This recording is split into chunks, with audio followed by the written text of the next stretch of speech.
Hola, muy buenos días a todos. Muchas gracias, Adi. Para continuar con las actividades de la celebración del Día Internacional de las Matemáticas, es un gusto para mí presentar al doctor Jorge López López. El doctor Jorge López López se graduó de la Universidad Juárez de Durango con una tesis sobre métodos numéricos para ecuaciones diferenciales ordinarias rígidas.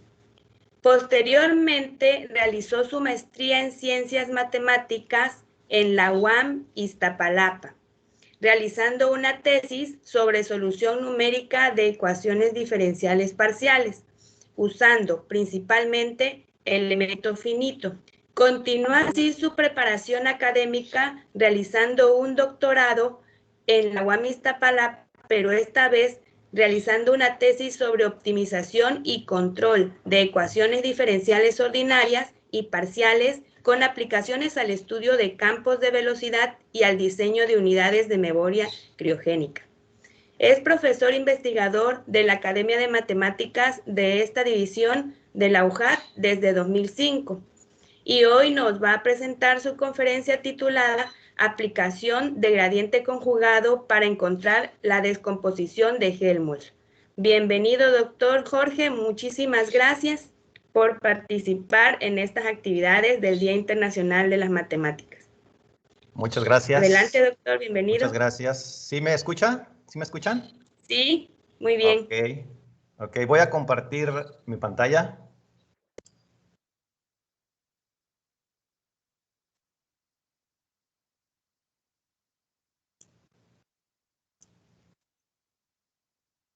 Ok, ¿me puede confirmar si ya ve mi portada, Ingrid, por favor?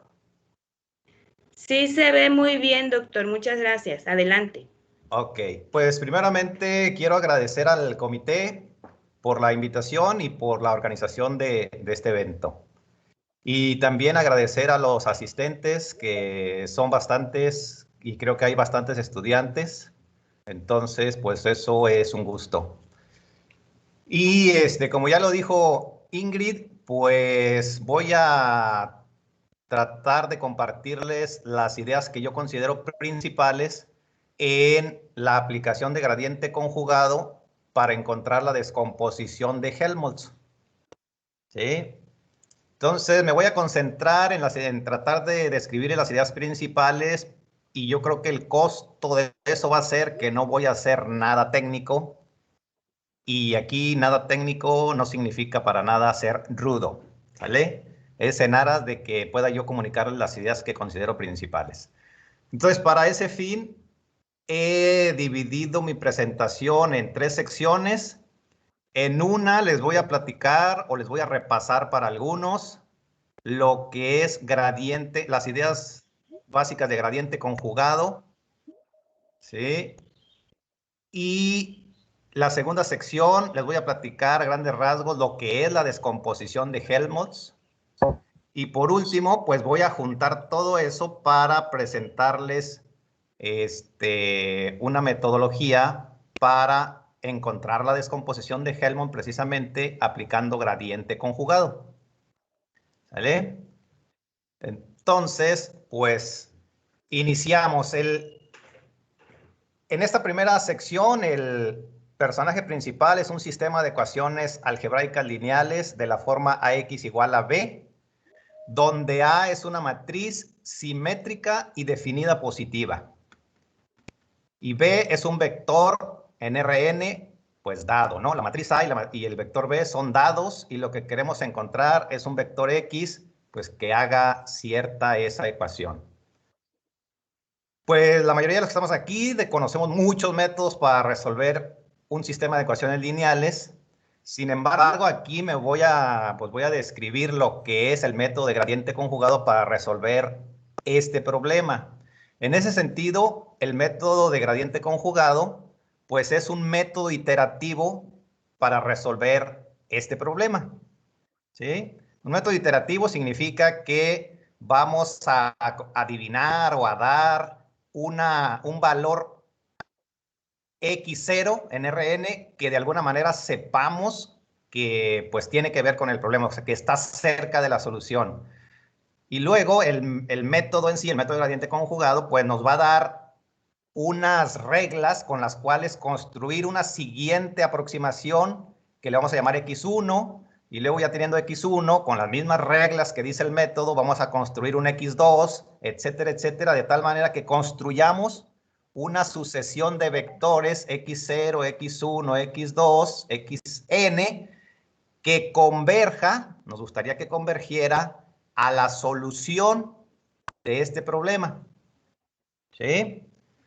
Entonces, ese es en grandes rasgos la idea de el problema que tenemos y cómo se resolvería con el método de gradiente conjugado. ¿Sí? A grandes rasgos. Entonces, antes de pasar a más, pues fíjense que el problema es resolver, encontrar un X tal que AX sea igual a B. Bueno, para fines posteriores de que no nos compliquemos tanto la vida, un proceso común en matemáticas es que cuando uno tiene un problema, lo que hace es transformarlo en otro en el que la solución sea más fácil, etcétera, etcétera.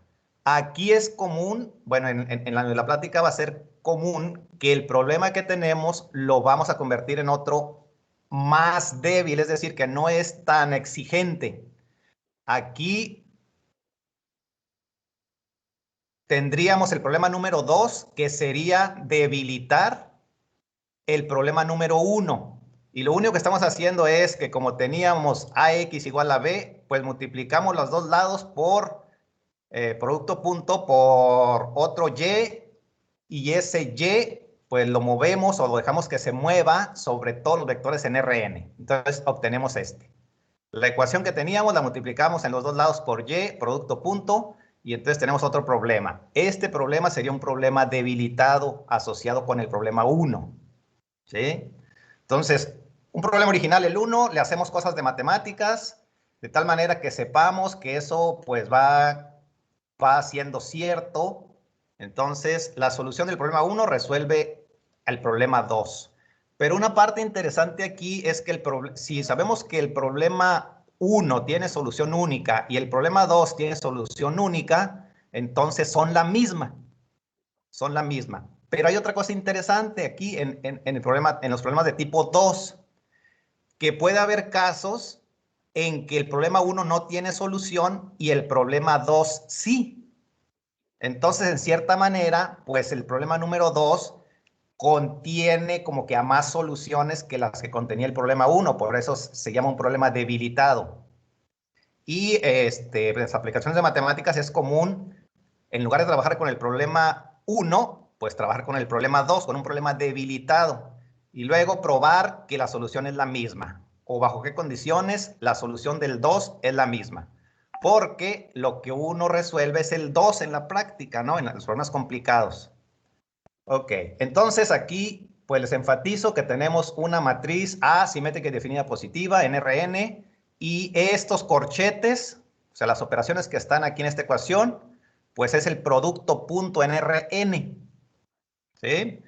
Otra cosa que tengo que puntualizar es que el problema número 1, que es encontrar una X tal que resuelve ese sistema lineal, es equivalente al problema número 3, que el problema número 3 es minimizar un cierto funcional, que es minimizar este funcional en particular. Fíjense que este funcional está construido en términos, tiene una estructura muy particular y está definido en términos de A y de B. ¿Sí? Y eso es cierto siempre y cuando la matriz A sea simétrica y definida positiva.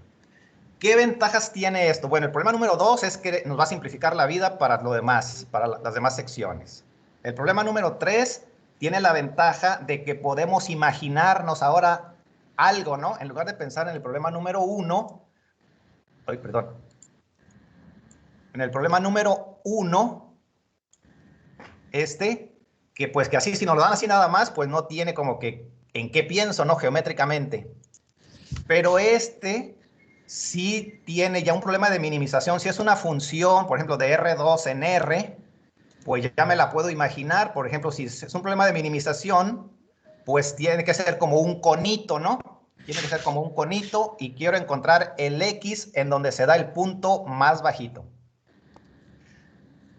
Es decir, ya me puedo imaginar, ahora con la equivalencia de ese problema, me puedo imaginar que mi función j es como de esta forma, ¿sí? Es algo como un cono suavecito por abajo, pero que tiene un punto en donde está lo más bajito, ¿sí? Y el objetivo es encontrar entonces el punto X, o sea, acá en el plano XY, el punto que al momento de calcular la J me da el valor mínimo de J. Con esa imagen en mente, entonces uno puede trabajar en el proceso de minimización y simultáneamente pues está trabajando en el proceso de resolver el sistema lineal AX igual a B. Sí, pero estos dibujos ya le permiten a uno hacer diferentes procesos para cuando menos aproximar la solución del mínimo. Por ejemplo, uno se para por aquí en un punto de la figura, que sería en un cruce de algunas de esas rayitas, y luego uno dice, ah, pues entonces yo para aproximar el mínimo, si estoy parado por aquí y quiero llegar al punto mínimo, entonces puedo seguir primero una estrategia elemental. Me voy sobre una de las rayas cualquiera por las que pasan allí, ya sea en las que son paralelas al eje Y o las que son paralelas al eje X. Escojo una y luego me voy sobre esa curva y me voy caminando colgado como hombre araña hasta donde yo sienta que ya no bajé, sino que di un paso y ya me pareció que subí. Entonces me regreso medio paso y entonces allí me paro y volteo en la otra dirección, ahora en la dirección X, y me voy sobre la recta esa, ahora que definió la dirección X, y me voy caminando como hombre araña por abajo, por abajo, por abajo, hasta donde se dé el mínimo sobre ese camino. Y luego me paro y volteo en la otra dirección y así sucesivamente.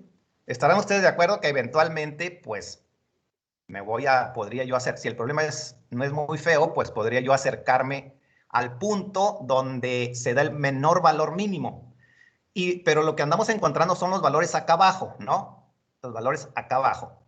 Entonces, en cada punto donde yo estoy, pues como que tiro un objeto y me fijo abajo donde cayó. Ese es un punto de los que me interesan. Voy moviéndome, entonces, cuando me muevo por acá, también me muevo de manera equivalente acá en ciertos puntos.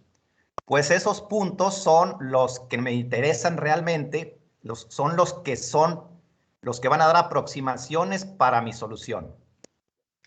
Pero luego uno dice, no, pues es que yo ya sé también un poquito de matemáticas, entonces en lugar de irme por esas direcciones de los ejes coordenados, me puedo ir en el negativo de las direcciones del gradiente, ¿sí? Entonces ya no me voy por las coordenadas. Estoy aquí, ya no me voy hacia acá ni hacia acá, sino escojo la dirección del menos el gradiente. Me voy sobre esa recta y hago la misma operación que antes, es decir, me voy hasta donde yo sienta que ya no bajé, sino que empecé a subir y entonces ahí me paro. Calculo otra vez el gradiente y hago el mismo proceso. Me paro aquí, calculo otra vez el gradiente y me voy en el negativo del gradiente y así sucesivamente hasta que eventualmente tenga yo suerte y me vaya acercando a la solución.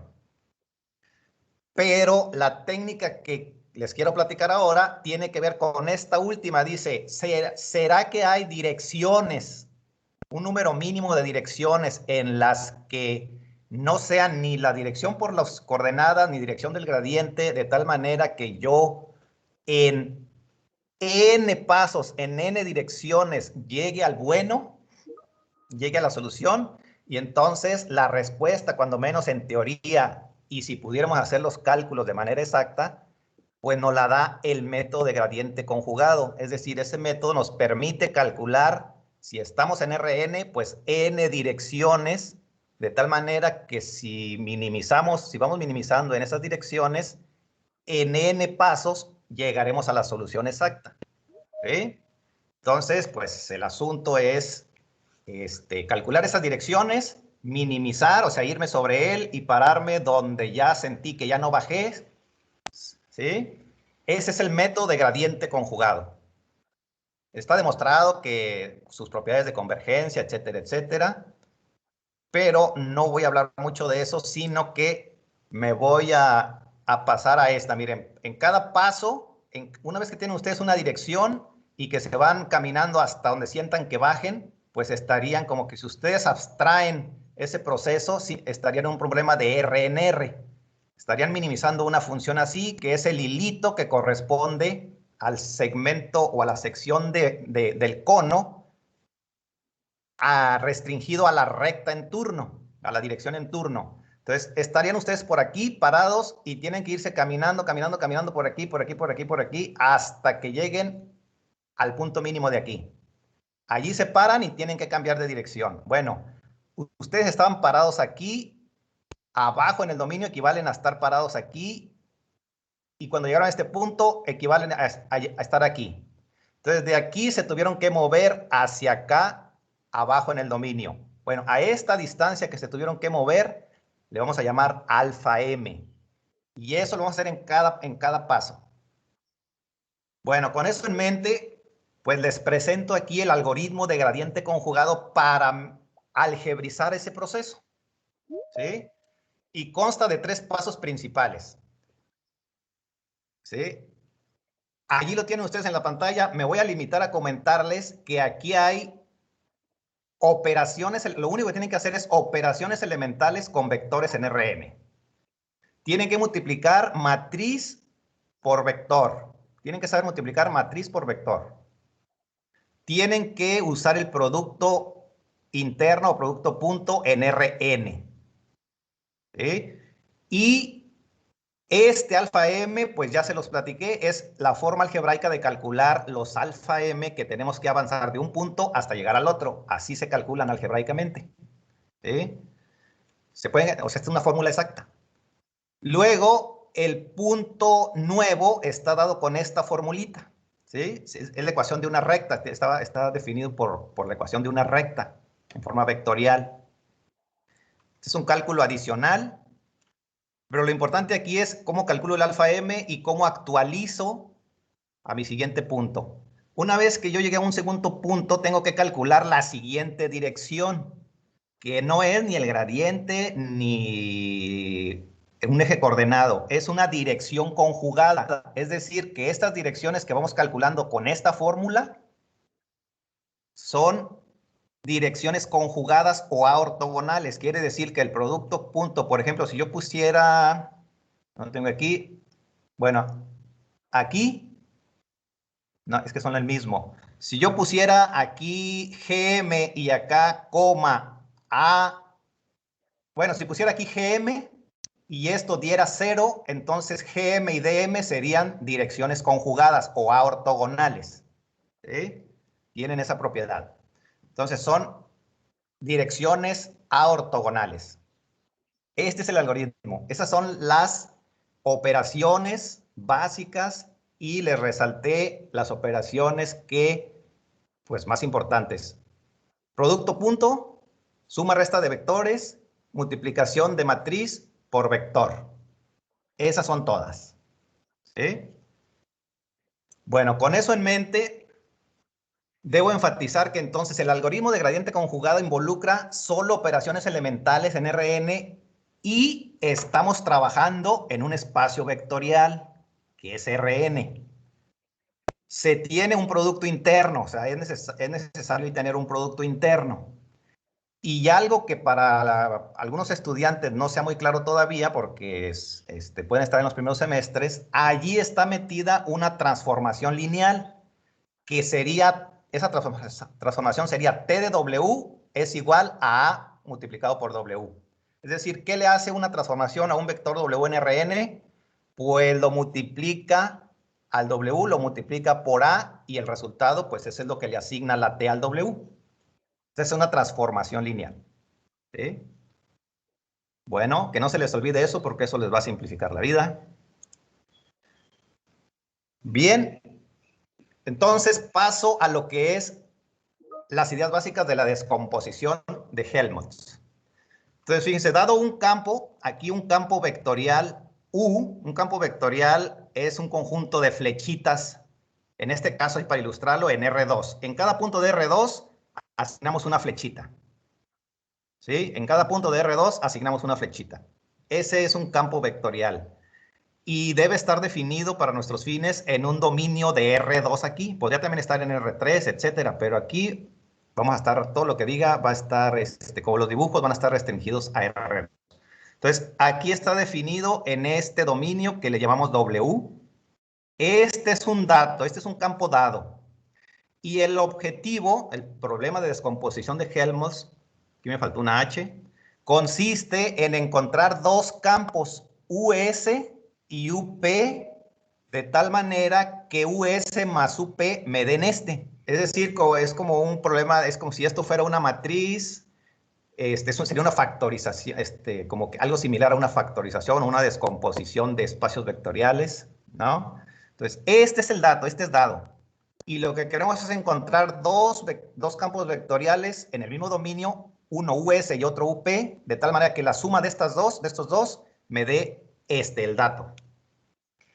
Con requerimientos adicionales, que sea solenoidal, es decir, que su divergencia sea cero. ¿Sí? Eso en términos físicos como que tiene que ver con que no se cree ni se destruya materia. Si esto representa algo físico, por ejemplo, puede ser un campo de velocidad de aire o de agua y cosas por el estilo. ¿Sí? Este es otro campo que es irrotacional.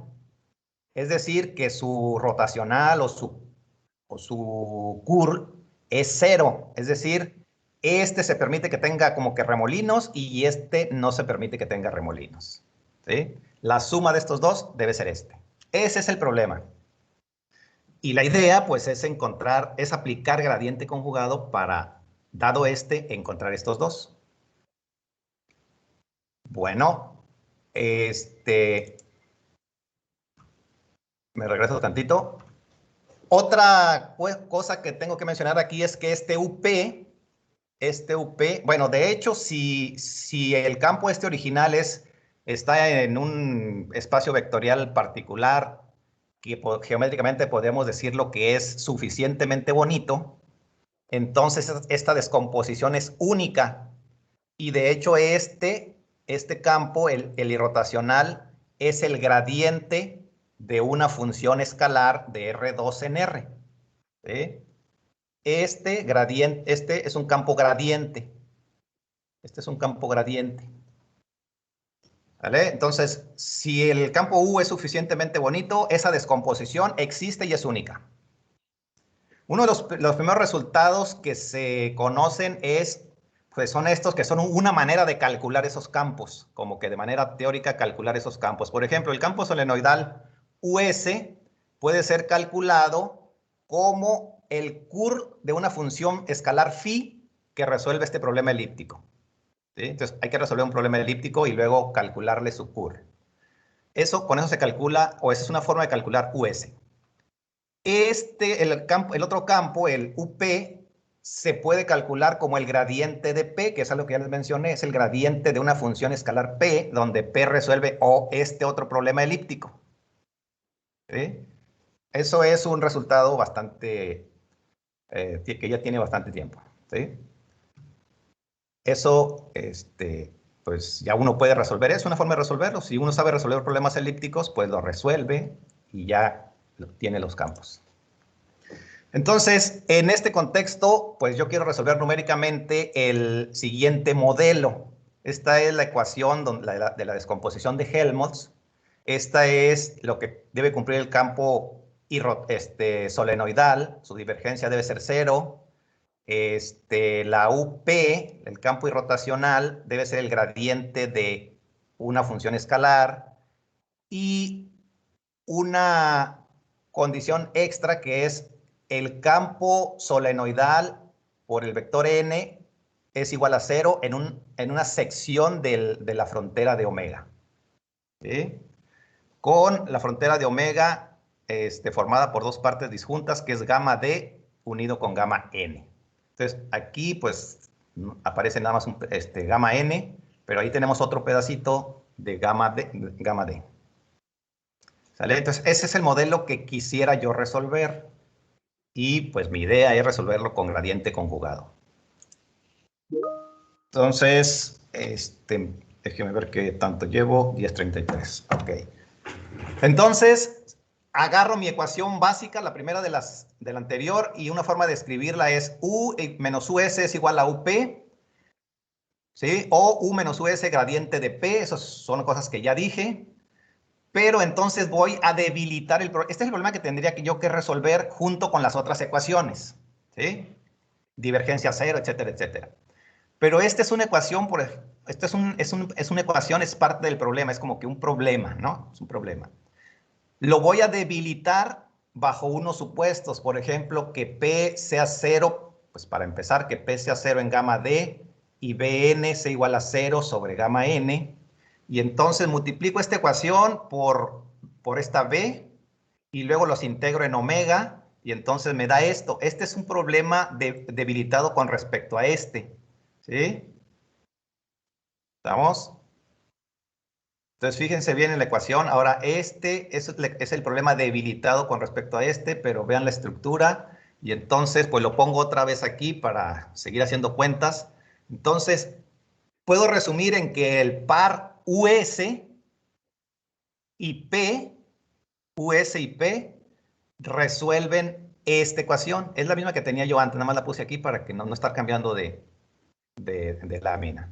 Entonces, el par US y P resuelven esto. ¿Sí? Y luego puse aquí una ecuación adicional para que no se me olvide la condición que decía que la divergencia de US era 0. Esta es una versión debilitada de que la divergencia de US debe ser 0. Entonces, mi objetivo es encontrar el par US y P, y entre paréntesis, pues estaría encontrando UP, ¿no? Porque pues UP es igual a la resta de U con US o al gradiente de P. Entonces, en resumidas cuentas, puedo yo concentrarme en el par US y P, y ese par cumple estas dos ecuaciones. Son ecuaciones pues integrales sobre R2, se deben de cumplir para funciones en un espacio vectorial, aquí un espacio vectorial y acá otro. Y entonces, el resultado interesante que me permite aplicar gradiente conjugado es el siguiente. Si mi problema es encontrar US y P que resuelva 12 y 13, aquí lo único que tienen que hacer es fijarse en la estructura, ¿sí? En la estructura de esto. Entonces, el resultado principal es que tenemos que P, la P de aquí, satisface la ecuación operacional esta.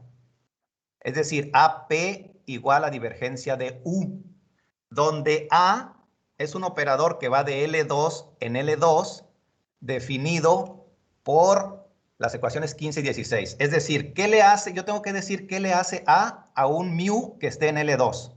Bueno, lo que le hace es que va a asignarle la función divergencia de U mu, donde U mu es la solución de este problema.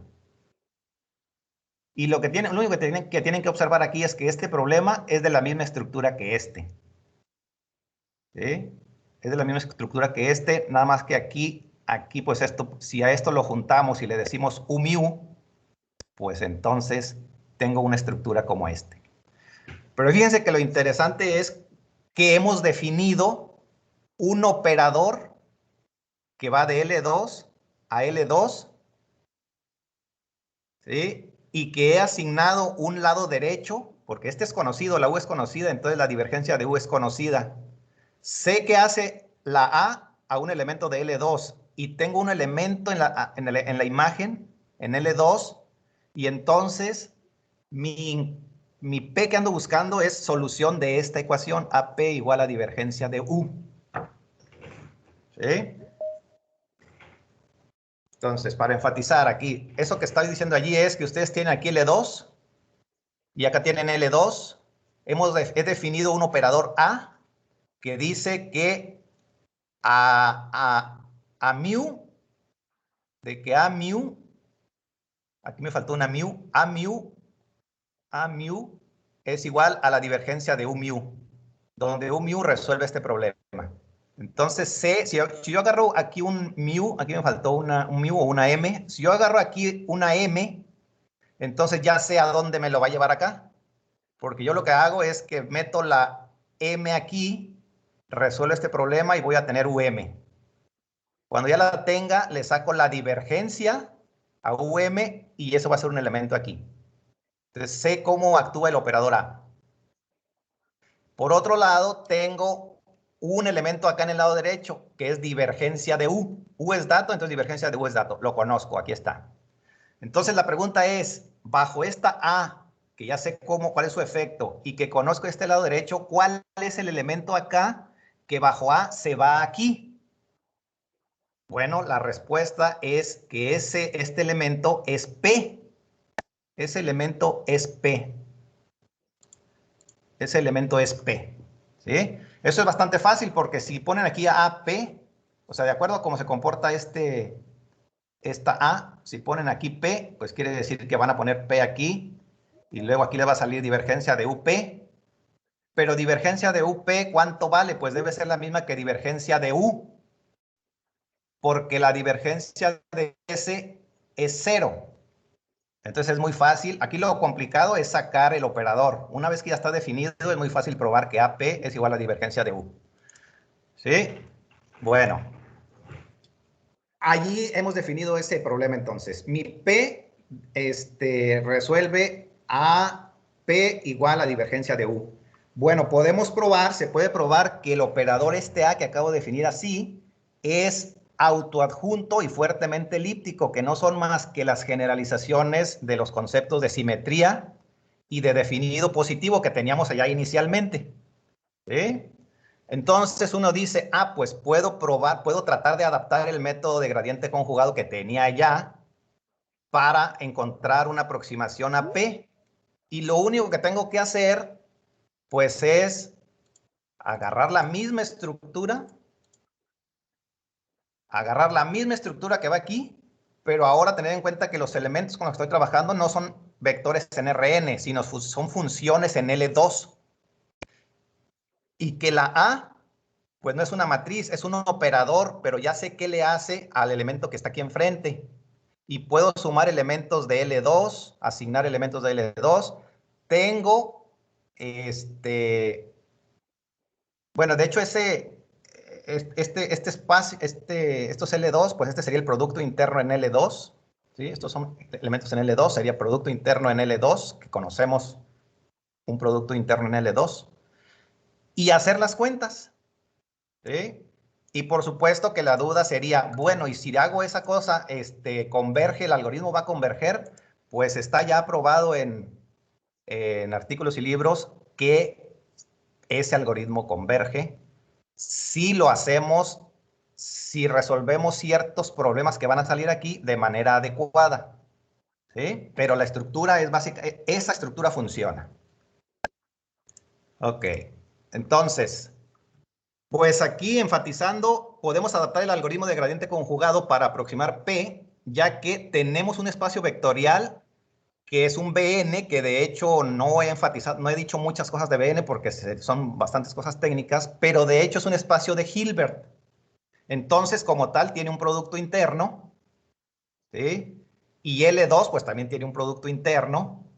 Y tenemos una transformación lineal que es A mu es igual a la divergencia de U mu, donde ya la U mu ya les platiqué quién es. ¿Sí?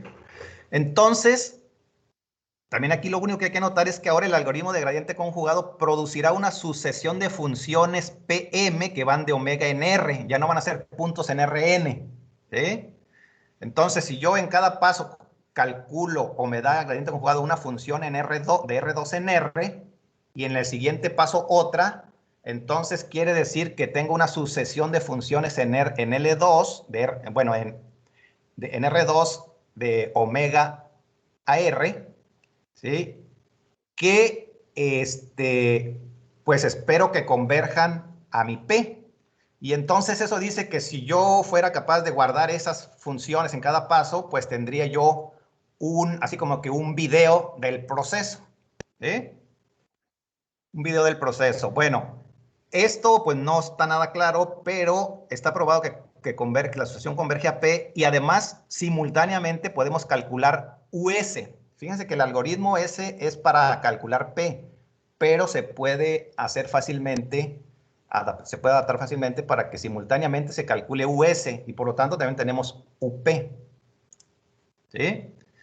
Entonces, el ejemplo, pues el ejemplo es, los dibujos son los mismos que ya les presenté, tienen sus fórmulas exactas, estos tienen sus fórmulas exactas. Se da y lo que se pretende es calcular estos dos.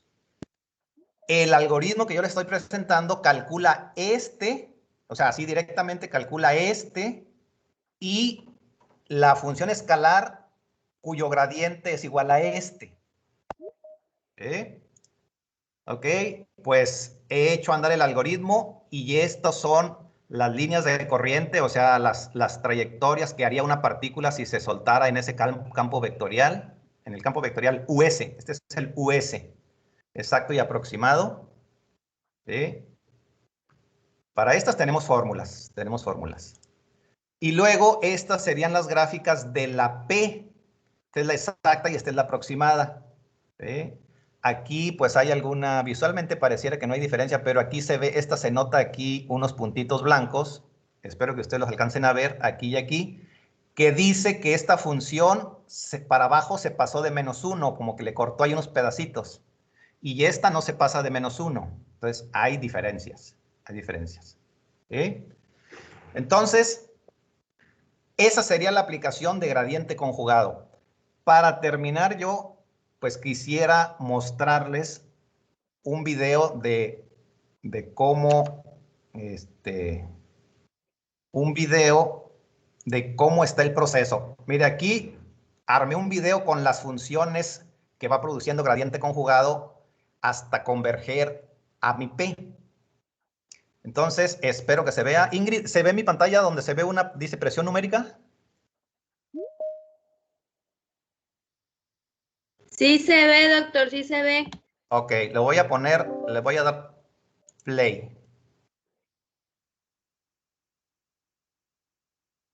Allí construí un video juntando pues todas las imágenes de las funciones que iba dando gradiente conjugado. Entonces empezamos en 0.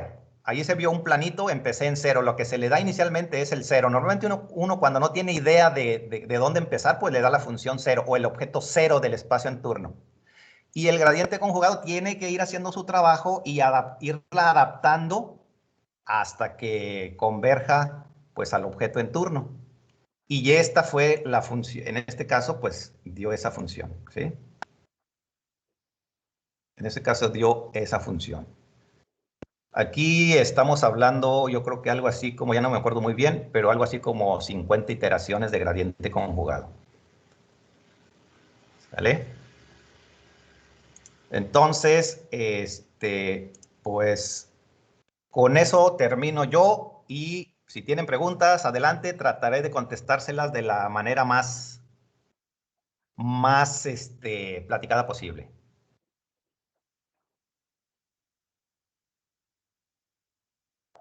Muchísimas gracias, doctor Jorge López, por su presentación. Si hay alguna pregunta, recuerden, puede ser por medio del chat o con la opción levantar la mano.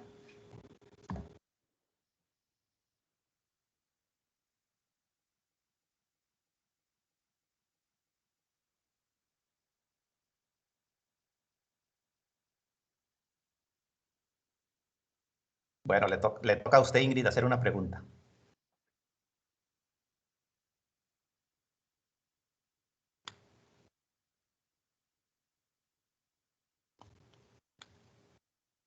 Aquí estoy esperando al público, doctor, a ver qué tal. Ok, vi por allí que había bastantes jóvenes, incluso de jóvenes de prepa. O sea, a lo mejor tienen una pregunta, aunque sea algo elemental. Las preguntas elementales nos ayudan a afinar la idea que tenemos de nosotros, sobre todo de las cuestiones técnicas. Esas preguntas normalmente lo ponen a uno en aprietos, pero dan buenos resultados para uno. Sí, así es, doctor. Bueno, tenemos una pregunta a ver, Jair Remigio, adelante, por favor, puede participar.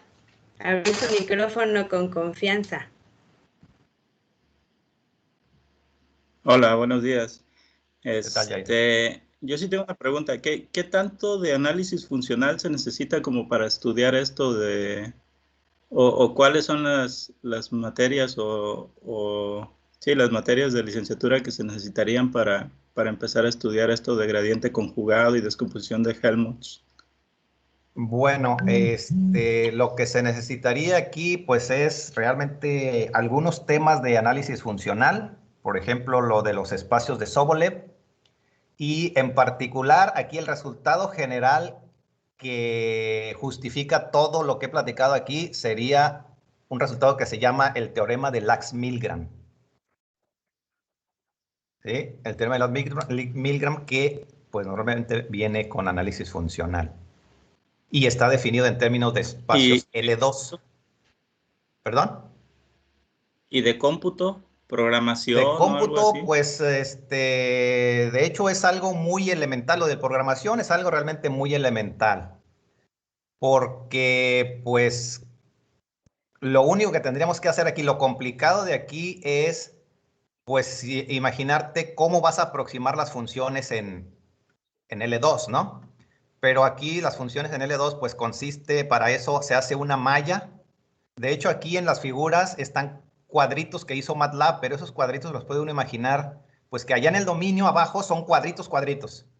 Y luego esos cuadritos se dividen en triángulos, y entonces las funciones de en L2 se aproximan por funciones lineales por pedazos o planas por pedazos. De hecho, en cada triángulo son planas, lo cual significa que basta computacionalmente para tener una función de esas en la máquina, basta con conocer su valor en cada nodo. Entonces, aquí, computacionalmente, para manejar para tener esta gráfica, computacionalmente lo que se tiene es un arreglo con las coordenadas de los nodos y otro arreglo con el valor de esta función en cada nodo. Y pues es básicamente lo que se necesita, y saber calcular integrales, porque ahí aparecían integrales, pues en R2, ¿no? Integrales numéricas en R2, y pues y tener paciencia nada más, ¿no? Para los programas de cómputo, porque pues las primeras 50 versiones son puros errores. Pero de análisis Muchas funcional, gracias. pues es los espacios de Sobolev y todo lo que tenga que ver con el teorema de Lax-Milgram. Ok, gracias. De nada. Muchísimas gracias, Yair. Muchísimas gracias, doctor. ¿Hay algún otro pregunta o comentario? A lo mejor alguna recomendación que quiera hacerle a nuestro público, doctor Jorge. Pues yo haría una recomendación nada más para los alumnos, de nuestros alumnos más jóvenes, que, bueno, algo que yo esperaría de aquí, de esta plática con ellos, es que les quede claro que lo básico, básico es aprender bien las cosas elementales. Es decir, si ustedes entienden bien la filosofía de qué significa resolver un sistema lineal, algebraico lineal, que hay diferentes métodos y qué ventajas tiene cada uno, si lo aprenden bien, pues de manera muy fácil pueden hacer este tipo de cosas. Porque la filosofía es esa, en el fondo la filosofía es esa. Entonces hay que aprender muy bien lo elemental, y sobre todo porque cuando uno lo ve por primera vez dice, no, ¿y esto para qué me sirve? ¿No? Por ejemplo, yo cuando vi por primera vez lo de minimizar una función o resolver una ecuación no lineal de R en R, dije, pues, pero eso para qué me sirve si ya ahorita lo pongo a graficar y ya a ojo digo, ah, pues ahí está la solución, es esa, ¿no? Sin embargo, si uno aprende bien eso, va a entender que en la práctica lo que uno no quiere es ver una solución, sino quiere automatizar cómo encontrar esas soluciones. Y entonces una cosa es allí verlo y decir, ah, la solución es tanta. Y otra cosa es decirle a un programa general que tiene como su problema eso, decirle que lo haga, ¿no? En un programa de aplicaciones, pues uno no va a decir, si tiene que resolver una ecuación no lineal, no va a decir, no, pues la voy a graficar y voy a ver hacia ojo, a ver cuál es. No, no, no, no. La idea es entenderlo gráficamente y automatizarlo. Y de hecho aplicarlo a casos en los que ni siquiera se puede ver la solución. Entonces, mi recomendación, a aprender bien, aunque nos parezca insignificante, lo básico. lo de los primeros cursos. Muchísimas gracias, doctor Jorge, por su participación. En representación del comité organizador y de la Academia de Matemáticas, le agradecemos su participación. Posteriormente le estaremos haciendo llegar su constancia y les invito también al público que por favor sigan en esta sala para continuar con la siguiente ponencia, algunas interacciones entre el álgebra y la geometría, impartida por el doctor Carlos Ariel Pompeyo. Entonces les invito por favor a permanecer en la sala. Muchísimas gracias. Muchas gracias, Ingrid. Muchas gracias, doctor, a todos.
And I've been calling on my ghost.